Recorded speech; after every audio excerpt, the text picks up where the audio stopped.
మిమ్మల్ని భక్తి సినిమాకి వెళ్ళొస్తున్నారా అని అడుగుతున్నాను. అవును.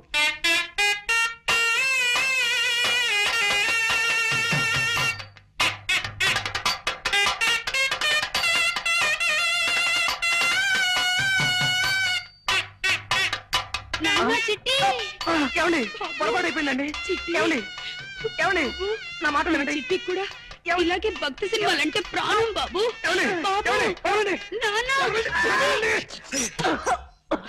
బాబు ఇలా ఎప్పుడు పడితే అప్పుడు ఎవరిని పడితే వాళ్ళని కావలించుకుంటుందని మా ఆవిడ అపార్థం చేసుకోకండి బాబు.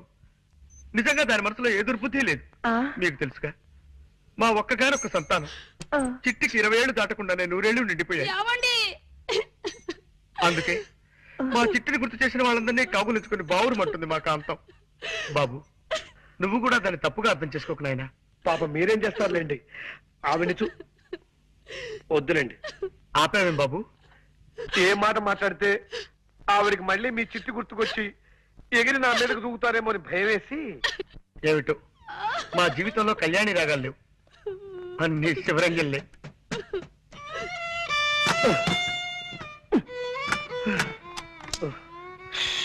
బాబా చంపేస్తుందిరా, పైగా పిచ్చి ఒకటి. దొందేలేరా పిచ్చి మాలోకాలు. ఆవిడకి ఏ మాట మాట్లాడినా చచ్చిపోయిన కొడుకు గుర్తొచ్చి మనల్ని చంపేస్తుంది.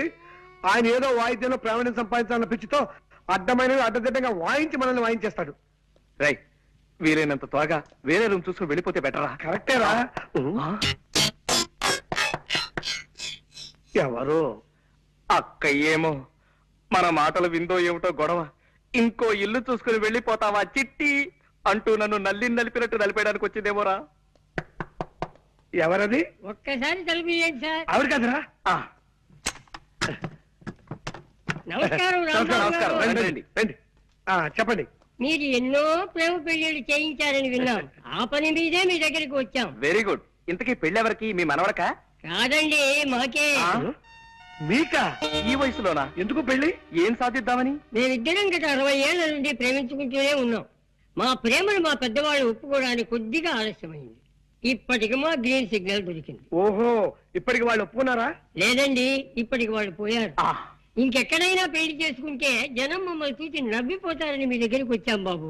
ఓకే, నా దగ్గరకు వచ్చిన ప్రేమ జంటల పెళ్లిళ్ళు జరిపించడం నా జీవిత లక్ష్యం. చెప్పండి, మీకే టైప్ పెళ్లి కావాలి?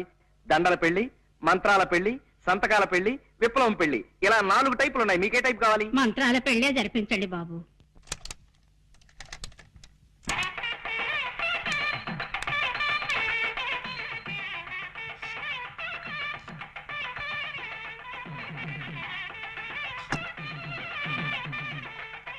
అయ్యా, మంగళసూత్ర ధారణ కానివ్వండి. మాంగళ్యం తంతునానేనా మమ జీవన హేతునాం కంటే బధ్నామి సుభకే త్వం జీవ సరదాం శతం. సూత్రవధువులను పెద్దలంతా ఆశీర్వదించండి. అయ్యా చిత్తం. శతమానం భవతి సదాయు పురుష సతేంద్రియే ఆయుష్యేంద్రియే ప్రతిష్ఠతి. ఇదేమిటండి ఇలా విచిత్రంగా విసిస్తున్నారు రక్షించరు? ఏమీ లేదండి, మీరు పెద్దవాళ్ళు కదా, మేము మిమ్మల్ని డైరెక్ట్ గా ఆశీర్వదించకూడదు. అందుకని అలా పైనుంచి పడేలా ఏర్పాటు చేశాం అన్నమాట. అలా విసిరితే పైనున్న 3 దేవతలు మిమ్మల్ని ఆశీర్వదించినట్టే. అలాగా, సంతోషం. రాముడు, రాంబాబు, రాముడు, నాన్న రాంబాబు, రాముడు, నాన్న ఆగండి, మీరాగండి. ఎందుకు లేవడం నేను చూస్తా కదా. ఎందుకు లేవడం?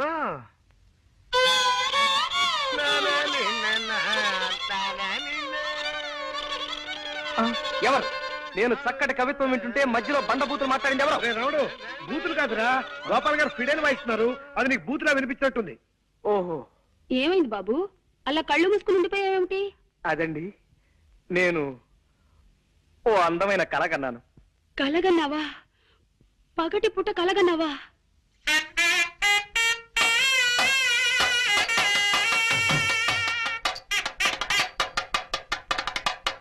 కళ అంటే అది కళ కాదు అక్కయ్య గారు. మరే కళ అంటే బాబు, చిట్టి.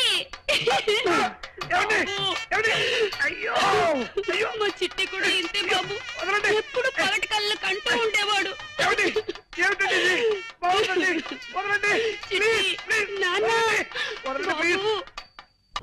మెల్లిగా బల్లిలా రారాసురి, అడుగులు చప్పుడు విందంటే మా చిట్టు కూడా ఇలాగే పిల్లిలా నడిచేవాడంటూ వచ్చేస్తుంది అక్కయ్య.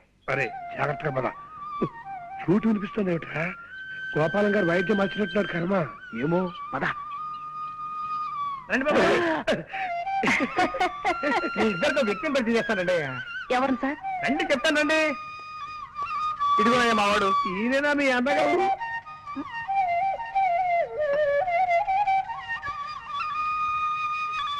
మా అన్నయ్య అని అడుగుతున్నారా? కాదయ్యా బాబు, గురువు గారు కాదయ్యా. ఇతను నా చిరకాల మిత్రుడు ప్రపంచం రాజారావు అని హరిప్రసాద్ చౌరాసే దగ్గర కొంతకాలం వేణుగానం నేర్చుకున్నాడు. ఎలా వాయిస్తున్నాడు మా వాడు? బాగా వాయించడం లేదా?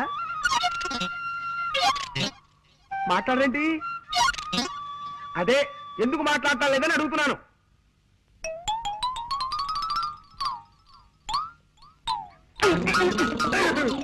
ఎవరు వాళ్ళు? పై వాటలు అదుకుంటున్నారులేండి. కుర్రాళ్ళు చాకుల్లా ఉన్నారు. ఇప్పుడు మీరు చాకు అన్నారా?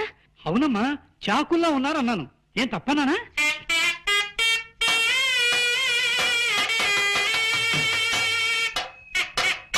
నాన్న చిట్టి, బాబు చిట్టి, మా చిట్టి ఇలాగే బాగున్న ప్రతి దానికి చాకు అనే మాట వాడేవాడు.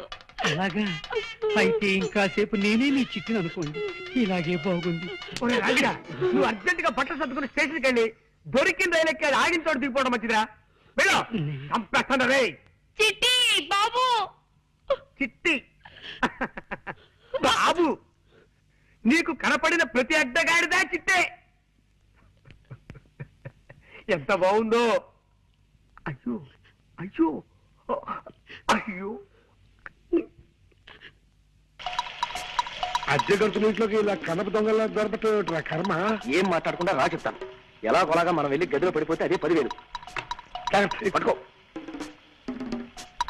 జాగ్రత్త బాబు, పాతనిచ్చిన కాస్త జాగ్రత్త ఎక్కండి. చూడండి అక్కయ్య గారు, స్ట్రైట్ గా ఒక క్వశ్చన్ అడుగుతాను, డైరెక్ట్ గా జవాబు చెప్పాలి. మీ చిట్టి కూడా ఇలాగే నిచ్చినెక్కేవాడా? అమ్మయ్య బతికావు. ఆవిడ చిట్టి గుర్తొచ్చినప్పుడు త్వరగా ఎక్కేనే రాడు. జాగ్రత్తగా రండి. జాగ్రత్త, మెల్లిగా రండి. ఆ సౌండ్ ఏమిటి అక్కయ్య గారు? కింద ఎవరైనా ఎనబీరువాలు జరుగుతున్నారా? కాదురా, 25 నుంచి తెరవని పాత కిటికీలు తెలుస్తున్నారు పాప. ఓహో, కాదు బాబు, ఆయన స్నేహితుడి దగ్గర నుంచి ఫ్లూట్ లాక్కున్నారు.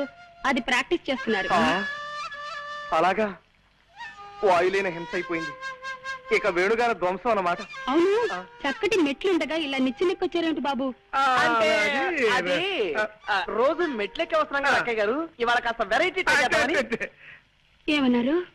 వెరైటీ కోసమా?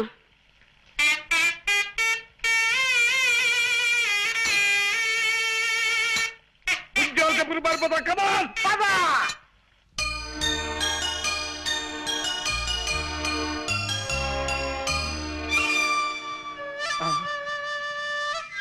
వాయిస్తున్నాడు రా. మరే ఫ్లూట్ వాయిస్తున్నాడు. నోటితో ఫ్లూట్ ని, ఆ శబ్దంతో మనల్ని వాయిస్తున్నాడు రా. పిల్లి దగ్గినట్టు, నల్లి తుమ్మినట్టు ఫ్లూట్ వాయించటం వాడు ఒక్కడికే సాధ్యం రా. కళ్ళకి రెప్పలు పెట్టినట్టు చెవులకి మూతలు కూడా పెడితే బాగుండేదిరా ఆ దేవుడు.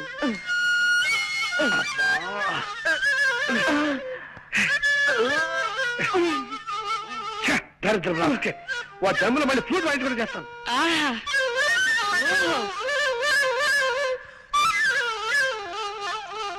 అబ్బో అబ్బో అబ్బో, ఏ అద్భుతంగా వాయిస్తున్నారండి. ప్రపంచంలో ఇంతవరకు ఈ టైప్ లో ఎవ్వరూ వాయించలేదు. కనవండి, ఎలా పడ వాయించండి. ఏ గొప్ప సంగతి అండి. భోపాల్ గ్యాస్ ప్రమాదం దీని ముందు ఎంత. బాగుంది, నరికేయండి. ఇది మరీ గొప్ప సంగతి అండి. రష్యాలో వచ్చిన భూకంపం దీని ముందు బలాదు. బలి తీసుకోండి అంతే. ఇది మరీ అద్భుతం. కనిష్ట విమాన పథకం దీనిలో పొందామంటే కరవండి, కరవండి. ఆహా, చాలా థ్యాంక్స్ నాయనా. ఇలా కళని మెచ్చుకునే రసికుడు ఒక్కరిద్దరైనా మా కళాకార జీవితాలు ధన్యమైనట్టే. కొద్దిగా ఆయాసం వస్తుంది, కాస్తంత ఊపిరి పీల్చుకొని మళ్ళీ విజృంభిస్తా. కొంచెం టైమింగ్. ఆయాసం వస్తుందా? మీకేమైనా లైట్ గా ఉబ్బసం వ్యాధి ఉందా? కొంచెం ఉండేది నాయనా. ఏ పాప, మిమ్మల్ని ఆ కృష్ణుడే కాపాడాలి. అదేమిటి బాబు అలా అన్నావేమిటి? ఫ్లూట్ కి లింక్ ఉన్న దేవుడు కాబట్టి ఆయనే కాపాడాలి గాని లేకపోతే చాలా కష్టం అక్కయ్యారు. కష్టం ఏమిటయ్యా? ఏ విషయంలో? మా తాతగారు తమ్ముడు ఒక ఆయనకి ఉపశమ వ్యాధి ఉందండి. అది ఆయన కేర్ చేయకుండా మీ అంత అందంగా కాదనుకోండి ఏదో సాధారణంగా ఫ్లూట్ వాయిస్తూ ఉండేవాడు. అలా వాయిస్తూ ఉండగా ఫ్లూట్ కొట్ట ఉందండి. ఉంది. దీనికి రంధ్రాలు ఉన్నాయండి. ఈ రంధ్రాల ద్వారా ప్రాణాలు చెప్పకుండా గాల్లో వెళ్తున్నాయి. ఏమండి వద్దండి, ఈ ఫ్లూట్ మాత్రం ముట్టుకోకండి. నా పసుపు కుక్కలు 10 కాలాల పాటు నిలిచేలా చూడండి. ఏమండి? అలాగే కాంతం, నీ మీద ఒట్టు పెట్టి చెప్తున్నాను, మళ్ళీ ఈ జన్మలో ఈ ఫ్లూట్ ముట్టుకోను. పక్కన తీసుకోండి. నేను ముట్టుకోను.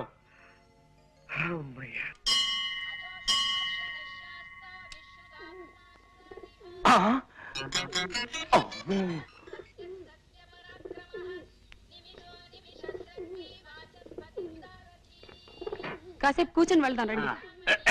తండ్రి పరంధామ శ్రీకృష్ణ వాసుదేవ.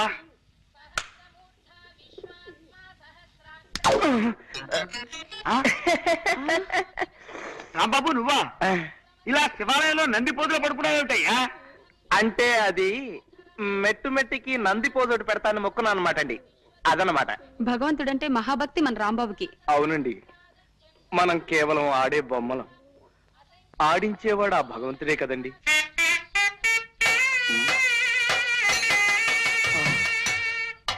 బాబు ఏమన్నా మనం ఆడే బొమ్మలమన్నా? అక్కయ్య గారు ప్లీజ్, ఇక్కడ బాగుండదు. మీరు ఇలా గుడి ముందు రెచ్చిపోతే దేవుడు ఏమైనా అనుకుంటాడు. ప్లీజ్ కంట్రోల్ చేసుకోండి. మీ చిట్టి కూడా మనందరం ఆడే బొమ్మలమనే అనేవాడు, కానీ నేను మీ చిట్టిని కాదుగా. ప్లీజ్ దయచేసి శాంతించండి. అదన్నమాట. ఏమీ తోటక అలా 4 గుళ్ళు తిరిగి గుళ్ళు చూసేద్దామని బయలుదేరావయ్యా. అవును, నువ్వు ఈ ఊళ్ళో ఉన్నావేంటి? ఇది మన సూరిగాడు రండి. రమ్మని ఉత్తరం రాస్తే 4 రోజుల క్రితమే వచ్చా. ఏమేవ్ విన్నావా? ఇది మన సూరిబాబు వాళ్ళ ఊరు. ఆ. ఎంతక్క ఇంకా 4 రోజులు ఇక్కడే ఉండి రోజు దైవ దర్శనం చేసుకోవచ్చు. అది మీరుండడానికి ఏమండి, ఎన్ని రోజులైనా ఉండొచ్చు. కాకపోతే సూరిబాబు వాళ్ళ అమ్మ నాన్న వాళ్ళు ఊరికి వెళ్ళారన్నమాట అండి. అదనమాట. ఏ ఊరు వెళ్ళారు? అది వాళ్ళ బంధువులు ఎవరో పోతేను చూడడానికి వెళ్ళారన్నమాట అండి. అదనమాట. పోన్లేండి, ఈసారి మళ్ళీ ఎప్పుడైనా వెళదాం. పదండి బయలుదేరదాం. వస్తావు రాంబాబు. మంచిదనమాట అండి. వస్తావు నాయనా. అదనమాట. కృష్ణ కృష్ణ వాసుదేవ పరంధామ విభూషణ శ్రీకృష్ణ. గోపాలం గారు, అక్కయ్య గారు, ఒక్క నిమిషం. ఏమిటయ్యా? మీరు ఎక్కడికి వెళ్ళడానికి వీల్లేదు. మన సూర్యగారి ఇంటికి వెళ్దాం రండి. ఆగు, వాళ్ళ ఇల్లు తాళం వేసి తాళం చేసి ఎక్కడో పాడేశారున్నావుగా. అంటే అది ఆ తాళం చెవి ఎత్తుకుపోయిన కాకి తన తప్పు తను తెలుసుకుని పశ్చాత్తాపడి ఇప్పుడే తాళం చెవి తీసుకొచ్చి తాళాన్ని గుచ్చేసి వెళ్ళిపోయిందట. రండి. ఆగు, వాళ్ళు ఎవరో పోయారని సూర్య అమ్మ నాన్న వాళ్ళు ఊరెళ్ళారన్నావుగా. మరే ఆ పోయిన ఆయన్ని శ్మశానానికి తీసుకెళ్తుంటే మధ్యదారులో సారా కొట్టు రాగానే టక్కన లేచి కూర్చున్నాంట. ఎలాగూ బతికేశాడు కదా అని ఇప్పుడే వాళ్ళు వచ్చేసారు. రండి. ఆగు, అబ్బాయి అంత ఇదిగా బతిమాలుతున్నాడు కదా, 2 రోజులు ఉండే వెళదాం. పదండి. థ్యాంక్స్ అమ్మా. ఏమన్నావు బాబు? నన్ను అమ్మ అన్నావా? అవునమ్మా, నేను ఇంటి వాడిని కావాలంటే ఈ క్షణం నుంచి ఈ ఊళ్ళో మీరు నాకు అమ్మా నాన్నలా నటించాలి. మేము నీకు అమ్మా నాన్నలవా? అవునమ్మా. చిట్టి, అమ్మా, నాన్న చిట్టి, అమ్మా, అయ్యో అమ్మా, చిట్టి. బాబు నిన్ను హీరోగా పెట్టి సినిమా తీస్తున్నానంటే ఈ లైఫ్ ఏం కావాలి? ఈ జన్మ ధన్యమైంది అన్నట్టు. ఏం రామూర్తి, చూసినావా? నీ లెక్క పాల్తు సినిమా తీస్తాననుకున్నావు, రమేష్ బాబుని పెట్టి సూపర్ హిట్ సినిమా తీస్తున్నావే. బాబాయ్ గారు, బాబాయ్ గారు. నీ తండ్రి ఎవరది? నేనేనండి. వారి మా మూర్తి గారి సైన్మా కంటే జబర్దస్త్ సైన్మా తీస్తున్నా. నడుమ గిట్లా నువ్వు వచ్చి ఖరాబ్ చేసినావు. నీ సారీ అండి, వీళ్ళు మా అమ్మా నాన్న. నేను ఇక్కడ ఉన్నాను వచ్చారు. సూరి వాళ్ళ నాన్నగారమ్మా. నమస్కారం అండి. నమస్తే. ఈయన మా నాన్నగారు. ఆ? ఏడీనా? వారి ఏంది వాది? నువ్వు కచేరీలో గిట్లా తాళం వేసేటోడివా? అదిగో అక్కడే పొరపాటు పడ్డారు తమరు. నేను గత జన్మలో ఏదో ఒక వాయిద్యం వాయించడంలో గొప్ప ప్రావీణ్యం కలవాడినని నా చిన్నతనంలో ఓ కోయిదరు చెప్పాడు. అప్పటి నుంచి ఆ వాయిద్యం ఏమిటో కనుక్కోవడం కోసం కనపడిన ప్రతి వాయిద్యం వాయించేస్తున్నానన్నమాట. గట్లనా? ఇక్కడ ఈ తాళాలు కనపడ్డాయి, వాయిద్యం వాయిస్తున్నాను. నమస్కారం అన్నయ్య గారు. నమస్కారం అమ్మా. ఇందా కాఫీ తీసుకోండి. మీ గురించి మా సూరి చెప్పాడు. గా రౌడీ రాణి కూడా ఇచ్చినవులే. రౌడీ రానే ఆవిడెవరు? గదేనవయా, ఇప్పుడు నీతోని ఒక పోరు రాలే. పోరే. కంగారు పడకండి అన్నయ్య గారు, మా ఆయన అందరినీ సినిమా పేర్లతోనే పిలుస్తారు. రౌడీ రాణి అంటే మీ ఆవిడని ఆయన ఉద్దేశం. ఆవిడ గారికి కూడా ఇచ్చానండి. మంచిది పో. ఇందవా, ఏంటిది? ఇప్పుడు మీ మొగుడు పెళ్ళం ఇద్దరు కాఫీ తాగిండ్రలే, దాని తాలూకు బిల్ అన్నట్టు. గదేనవయ్యా, డిస్ట్రిబ్యూటర్లు ఇచ్చే డెబిట్ నోట్ అనుకో రాదే. ఏమి రాదే? లేలే నేను పైసలు తాన జరంత నిక్కచ్చిగా ఉంటానన్నట్టు. ఇదిగోండి, మేము మధ్యాహ్నం మీ ఇంట్లో భోజనాలు చెయ్యం. గదేంది భయ? భోజనానికి 16 రూపాయల చొప్పున బిల్లు వస్తుందేమో అని భయం. తమరు డబ్బు దగ్గర చాలా నిక్కచ్చాని మనిషి కదా. అవుమలా నేను పైసలు తాన బరాబర్ ఖచ్చితంగా ఉంటా. ఏమిటండి ఏమన్నారు? డబ్బు దగ్గర ఖచ్చితంగా ఉంటానన్నా? అవుమలా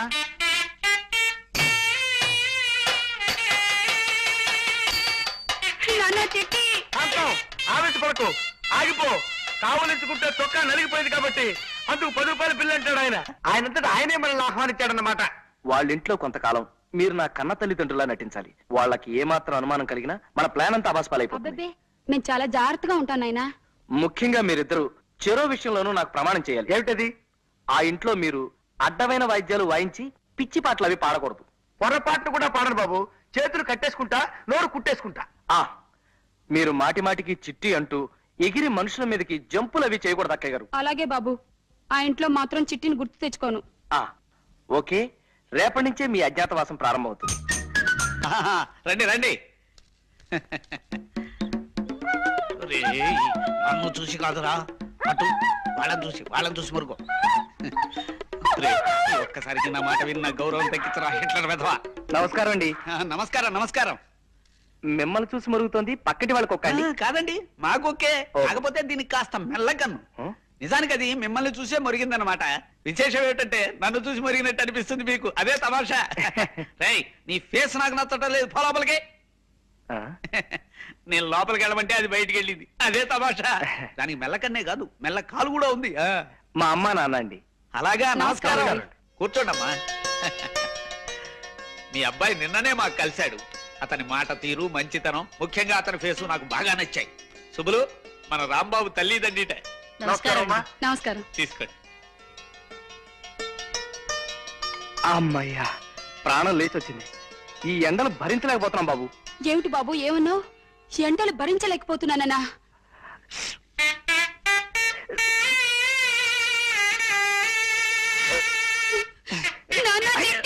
చిట్టి ఏంటి? రాంబాబు ముద్దులో చిట్టని తీసుకుంటానండి. ఆ తల్లికి బిడ్డంటే ఎంత ఆపేక్ష చూసారా అండి. ఎండలు భరించలేకపోతున్నానేసరికి తల్లడిల్లిపోయి ఆ తల్లి బిడ్డను అక్కున చేర్చుకుంది. ఆ తండ్రిని చూసావా సుబ్బులు? ఆ బాధను అణుచుకోవటానికే కుర్చీని మధ్యలో వాయిస్తున్నాడు పాపం. రాంబాబు, మీరు ఈ ఊరెందుకు వచ్చారయ్యా? అబ్బాయిని వెంట పెట్టుకుని తీర్థయాత్రకు వెళదామని. తీర్థయాత్రలా? తీర్థయాత్రలు అంటే వాళ్ళు తీర్థయాత్రకు బయలుదేరారు సార్. సరదాగా 4 ఊళ్ళు చూసినట్టుంటుందని నేను కూడా వాళ్ళతో బయలుదేరాను. అలా అన్నావు, బాగుంది. ఇంకా మేము వెళ్ళొస్తామండి. ఒక్క నిమిషం బాబు, నిన్ను మీ తల్లిదండ్రులు చూస్తూ ఉంటే నాకు మొహముచ్చటగా ఉందయ్యా. 4 రోజులు మా ఇంట్లో ఉండి వెళ్ళండి. ఏమంటారండి? Yes, she is right. Rambabu, నాకు మీ అందరి ఫేసులు నచ్చాయ్యా. అంచేత ఓ 4 రోజులు మా ఇంట్లో ఉండి మా ఆతిథ్యం స్వీకరించి మరీ వెళ్ళాలి. మీరు ఇంత ఇదిగా చెప్పిన తర్వాత మేము కాదనగలమా? ఇక్కడే ఉండిపోతాం. అమ్మ శాంతి,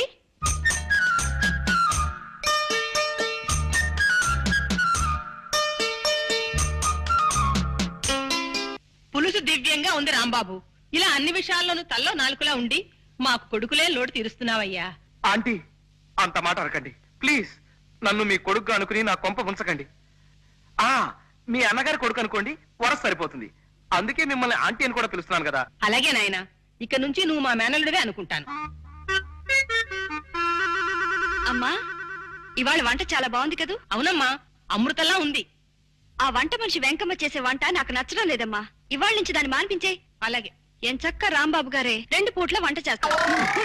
మన రాంబాబుని వంట చేయమందా ఉంటావా? అవునమ్మా, మన ఇంట్లో పని మనమే చేసుకోవడంలో తప్పే ఉంది. ఏం రాంబాబు గారు? ఎస్ ఎస్, అవును, తప్పులేదు, ఏం తప్పులేదు. మా అమ్మాయి చెప్పింది కరెక్ట్. అసలు ఆ వంట దాని ఫేసే నచ్చడం లేదు. వెంటనే దాన్ని డిస్మిస్ చేసేస్తాను. రాంబాబు, ఇంక ఈ పని నువ్వే చూసుకోవాలి. మా నాన్న చూస్తానే భయంగా ఉంది. తండ్రిగా నటించడం హాయిగా తిని కూర్చోడం అని ఆశపడ్డాను. ఇలా మా చేత పిడకలతో భజన చేస్తాను అనుకోలేదు. ఆఖరి మా చేత పేడ కూడా మహిస్తున్నాం. పేడంటే మరి అంత అసహ్యంగా చూడకరా. ఏమిటి బాబు ఏమన్నావు? ప్యాడ్ అంటే అసహ్యం అన్నావా? అమ్మో, నేను అనలేదు. వద్దు వద్దు, మీ చెట్టు గుర్తు వాడు వచ్చే టైం కానీ ఉండరా. అమ్మో, వస్తున్నారు.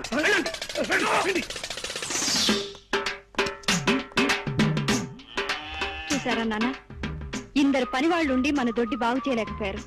పాపం రాంబాబు గారు ఒక్కరే పనంతా చేస్తున్నారు.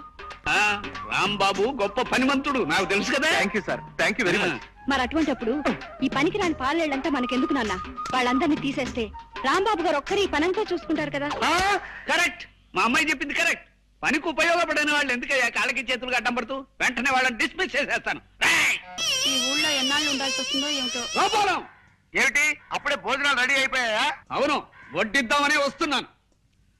రాంబాబు మీకేమవుతాడు? మిమ్మల్ని అడిగేది చెప్పండి. రాంబాబు మీకేమవుతాడు? నిజం చెప్పండి. మోసాన్ని సహించలేను నేను. ఏమిటి బాబు ఏమన్నావు? మోసాన్ని సహించలేనన్నా? నాన్న చిట్టి అక్కడ అయిపో. రథం వేషాలు ఎక్కండి. నేను అసలే తిక్క మనిషిని. ఏం గోపాలం మాట్లాడవే? రాంబాబు నీ కన్న కొడుకు కాదు కదూ? అగా ఆ దరిద్రపు వాయింపు వాయించకు. నా ప్రశ్నకి జవాబు చెప్పకపోతే ఇప్పుడు నీ బుర్ర మీద నేను ఘటం వాయించేయగలను. చెప్పు. నాకేం తెలియదు బా. అమ్మయ్యా, రాంబాబు వస్తున్నాడు, ఆయన అడగండి. రాంబాబు ఇలాగా మమ్మల్ని ఇలా ఎన్నాళ్ళు మోసం చేయాలనుకుంటున్నావు? మోసం ఏమిటండి? ఏ విషయం మీరు మాట్లాడేది? ఈ విషయమే. ఇన్నాళ్ళు వీళ్ళు నీ తల్లిదండ్రులని మాతో అబద్ధం చెప్పావు, అవునా? మాట్లాడమే. అవును సార్, అబద్ధమే చెప్పాను. నిజమే. కానీ ఎందుకు ఎందుకు అలా చెప్పాను? ఎదురు మమ్మల్ని ప్రశ్నిస్తావే? అది మేము నిన్ను అడిగిన ప్రశ్న. సరే సార్, నా ప్రశ్నకి నేనే సమాధానం చెప్పుకుంటాను. ఓ బిడ్డ, తనని నవమాసాలు మోసి కని పెంచిన తల్లికి, తనకి విద్యాబుద్ధులు నేర్పించిన తండ్రికి సేవ చేసుకుని తరించడం తప్పా సార్? అది తప్పెలా అవుతుంది? అలాగే నేను ఆశపడ్డాను సార్. మా అమ్మా నాన్నల్ని అనుక్షణం చూసుకుంటూ ఉండాలని, వాళ్ళ పాద సేవలో తరించిపోవాలని చిన్నతనం నుంచి ఈ పిచ్చి మనసు పడింది సార్. కానీ మా అమ్మా నాన్న నా 10వ ఏటని నన్ను ఒంటరి వాణ్ణి చేసి కాశీకి వెళ్లిపోయి సన్యాసం పుచ్చుకుని సన్యాసినిగా అక్కడే కాపురం చేసుకుంటూ ఉండిపోయారు. అమ్మా బాబు అని నోరారా పిలవడానికి అమ్మ లేదు, నాన్న అని ఆప్యాయంగా పిలుచుకోవడానికి తండ్రి లేడు. ఆ భాగ్యం కలిగిన బిడ్డల్ని చూస్తుంటే నేనెంత కుమిలిపోతానో, ఎంత బాధపడిపోతానో మీకేం తెలుసా? ఆ పరిస్థితుల్లో ఈ ఊరి గుళ్ళో మీ ఇద్దరిని చూశాను. నాకెందుకో మీలో మా మామయ్య కనిపించాడు. ఆయన కూడా మీలాగా తిక్క మనిషి. మా అత్తయ్య పేరు కూడా సుబ్బలక్ష్మి. ఆ పేరు గల మీ శ్రీమతి గారిలో మా అత్తయ్య గారిని చూసుకున్నాను. అమ్మా నాన్నల సేవ చేసుకునే అదృష్టం నాకు ఎలాగూ లేదు. కనీసం అత్తమామల సేవ అయినా చేసుకుని తరించాలనుకున్నాను. అందుకే మీ ఇంట్లో అడుగు పెట్టాలనుకున్నాను. మీరు చాలా అనుమానపు మనిషిని, ఒంటరిగా నేను మీ ఇంట్లో అడుగు పెట్టడం కష్టమని మీ ఊర్లో కొంతమంది చెప్పారు. అందుకే ఈ గోపాలం గారిని, కాంతం గారిని ప్రాధేయపడి మా అమ్మా నాన్నల్లా నటింప చేశాను. చెప్పండి సార్, నేను చేసిన తప్ప? అభిమానించబడాలని, ప్రేమించబడాలని ప్రయత్నించడం తప్ప సార్? అలాగే సార్, ఇంకా నేను తప్పు చేసిన వాడినే మీరు అనుకుంటే ఈ క్షణమే మీ ఇల్లు వెళ్ళిపోతాను సార్. నేను నా అనేవాళ్ళు ఎవరు లేనివాడిని. ఎవరినో ప్రాధేయపడి ఏదో పంచర తలదాచుకుంటాను. దొరికితే తింటాను, తిండి దొరక్కపోతే పోతాను, చచ్చిపోతాను. ఈ అనాథ జీవి ఎక్కడో రాలిపోతే మీకేమిటి సార్? కానివ్వండి, మీరు మాత్రం సుఖంగా ఉండండి. మేము వెళ్ళిపోతాం సార్. రండమ్మా, మేము వెళ్ళిపోతున్నాం. జగన్నాథం గారు. బాబు, నువ్వెక్కడికి వెళ్ళొద్దు. నీ కథ విని నా గుండె కరిగిపోయింది రాంబాబు. నువ్వు మా మేనల్లుడివే అనుకుంటావు, మేము నిజంగా మీ అత్తమావలవే అనుకో. ఇక్కడే ఉండిపో రాంబాబు, ఇక్కడే రాలిపో. ఎలా ఉండిపోమంటారు? ఏ అధికారంతో ఉండిపోమంటారు? ఇది మా అమ్మ నాన్నల ఇల్లు కాదే. మీ అమ్మా నాన్నలు ఇల్లు కాకపోతే మీ అత్తగారు అనుకో బాబు. థ్యాంక్స్ అత్తయ్య గారు, ఆ మాట మీదే ఉండండి. మీరింతగా చెప్తున్నారు కాబట్టి ఇది మా అత్తవారిల్లోనే అనుకుంటారు శాంతి గారు. అత్తవారింట్లో అల్లుడు విడిదిని మీకోసం కొనసాగిస్తాను. థ్యాంక్స్ రాంబాబు, మమ్మల్ని ఇంకెప్పుడు ఇలా ఏడిపించకయ్యా. అలాగే సార్. ఇక్కడే ఉండిపో రాంబాబు, ఇక్కడే ఉండిపో. హలో బాబు, ఆగండి. ఈ సంగతి ఎలా ఉందో కాస్త విని చెప్పండి. కొత్త సంగతి వేస్తున్నా.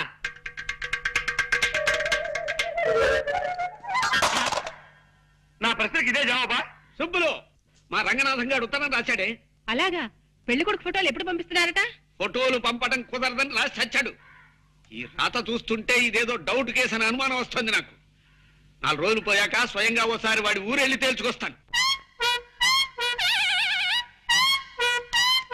ఏమ్రా వారి మంచిగా వాయిస్తుంటవి. ఇట్లనే మన ఆయన కూడా పురుషత్లా కూకుని దీన్ని వాయిస్తా అంటే ఎముడికి మొగుడు లెక్కుండేటోడు. మరి ఇప్పుడు